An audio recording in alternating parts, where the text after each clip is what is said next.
It's been less than a week since our investigation revealed the Department of Health and Human Resources plan to build a forensic group home along Norwood Road in Huntington.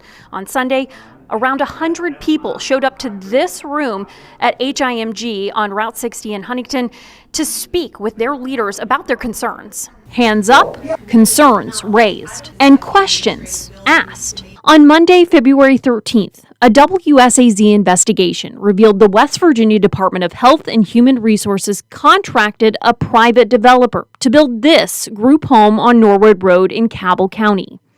The agency confirmed the home was to house forensic patients or those who are charged with crimes but deemed mentally ill. The property sits in the middle of a residential area near school bus stops and a daycare. We pointed out the agency's own building code states group homes are a risk potential facility and should not be located near public and private schools. But a DHHR spokesperson told us, quote, "This is not a requirement in state code or rule." We broke the plans to neighbors who say they were stunned and concerned for their safety.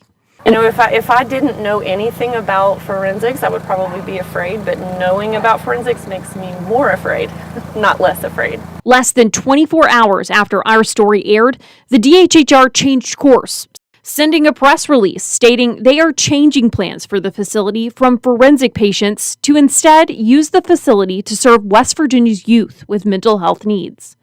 Neighbors, leaders, and lawmakers say they were blindsided and aren't okay with these new plans either. Sunday, they came together for a community meeting. First of all, I will start out by making it very clear that the proposed use of that property is totally unacceptable to me. State Delegate Matt Rohrbach, who represents the area, fielding most of those questions and telling community members about his discussions with leaders at the state level. Got a lot to report because I'm kind of the person that's been up there dealing with the DHHR and dealing with the governor on this. So let me start out by saying that so first of all, I did not know about this until Sarah Sager got a hold of me a week ago Friday.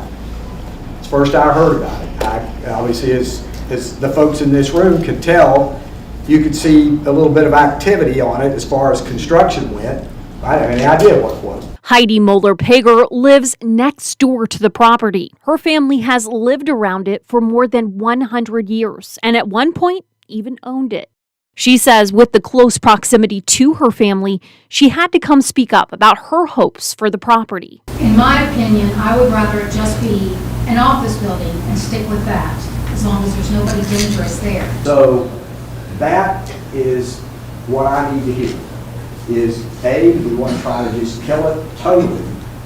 Or B, would we want perhaps a low impact office? Would that be an acceptable outcome? And that wouldn't be a residential facility of any kind. And I don't want HUD housing there. I don't want low income. I don't want him to make another deal with somebody that's a private business that can put in whatever they want. In my opinion, I would rather stick with the state and put office buildings next door, because that would be better off for everybody. Somebody there from 8 to 5, there's nobody sleeping there, there's no bedrooms, there's no people that have problems. I can deal with that, but I cannot deal with something else. Who would agree with that? Well, okay, let's go ahead and do it now. I know you've got a question. Okay.